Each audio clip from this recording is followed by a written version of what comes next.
ओम साईं राम। आज का साईं वचन बाबा कह रहे हैं, मेरे बच्चे, मैं जानता हूँ ना, तू तेरे जीवन में जो भी आर्थिक समस्या है, जो तुझे मानसिक उलझनें देती है, उनको तू सबसे बड़े मानता है और दिन रात उन्हीं को लेकर चिंतित रहता है। तू यह सोचता है कि मेरे जीवन से विपत्ति कब टलेगी, कब मैं इस परेशानी से मुक्त हो पाऊंगा। बाबा को मैं दिन रात पुकार रहा हूँ, लेकिन मेरी बाबा क्यों नहीं सुनते। मेरे बच्चे, तू सब कुछ मुझ पर छोड़कर प्रसन्न चित्त से अपना जीवन व्यतीत कर। मैं मानता हूँ कि विपत्ति बहुत बड़ी है, लेकिन तेरे बाबा से बड़ा कुछ नहीं।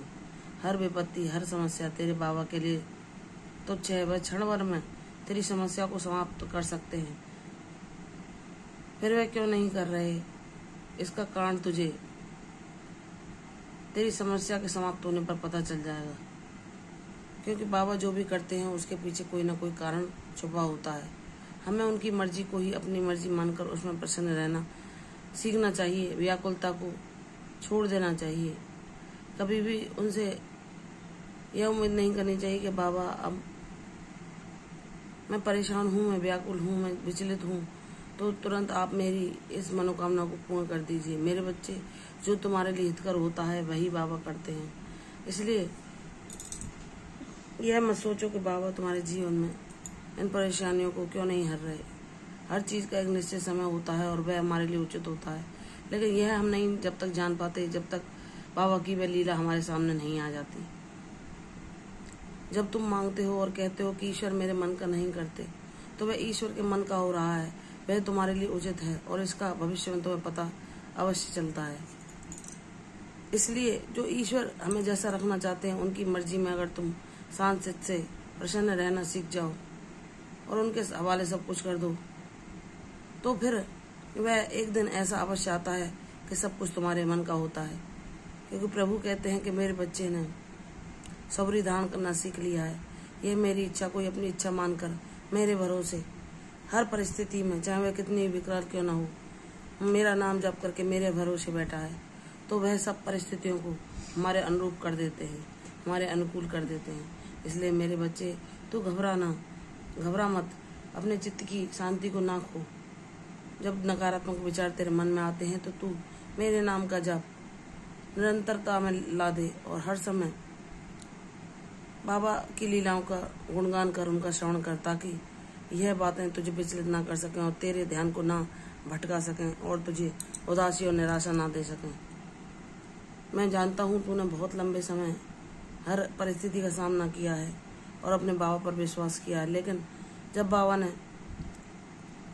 कोई भी बहुत विकट परिस्थिति आई है, चाहे वह तेरी मानसिक तनाव हो या तेरे स्वास्थ्य को लेकर, बाबा ने हमेशा तुझे उससे उबारा है, हमेशा साथ दिया है। तो भगवान हमारे लिए वह करते हैं जो सर्वोत्तम होता है। इसलिए हमें प्रभु की इच्छा मानकर शांत चित्त से अपना जीवन व्यतीत करना चाहिए और भगवान का गुणगान करना चाहिए।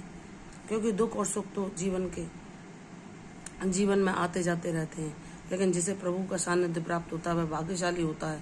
जो उनकी ऊर्जा को जान पाया, उनके सानिध्य को ग्रहण कर पाया या उनके सानिध्य तक पहुंच पाया, तो वह परम भाग्यशाली है। क्योंकि भगवान की कृपा के बिना ना कोई उन्हें जान सकता, ना उन्हें पा सकता, ना उनका अनुभव कर सकता है। इसलिए मेरे बच्चे, तुम अपने जीवन में यह मत देखो कि कितने दुख आए, कौन से रिश्ते ने तुम्हें धोखा दिया, किसका साथ तुम्हें नहीं मिला। तुम यह सोचो कि तुम सामान्य लोगों से अलग हो। भले ही तुम्हारे जीवन में अनेकों दुख आए, कोई सच्चा साथी तुम्हें ना मिल पाया, लेकिन जो तुम्हें सच्चा साथी मिला वह तो ऐसा है जिसका साथ इस शरीर को छूटने के बाद भी नहीं छूटेगा। इसलिए तुम परम सौभाग्यशाली हो।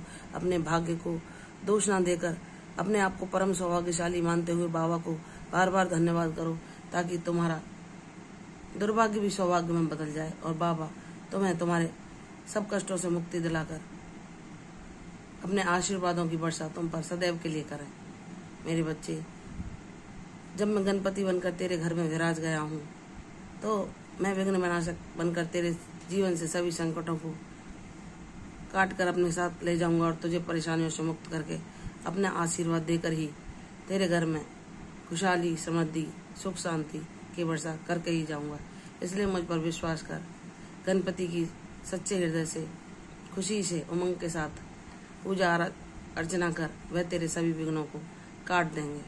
मुझ पर विश्वास कर तेरे जीवन में खुशहाली आना निश्चित है और वह दिन शुभ दिन दूर नहीं, शीघ्र ही तेरे जीवन में मेरा आशीर्वाद बरसने वाला है। मुझ पर विश्वास कर, प्रसन्न रहे, दीर्घायु हो। कल फिर आऊंगी साईं वचन के साथ, तब तक के लिए ओम साईं राम।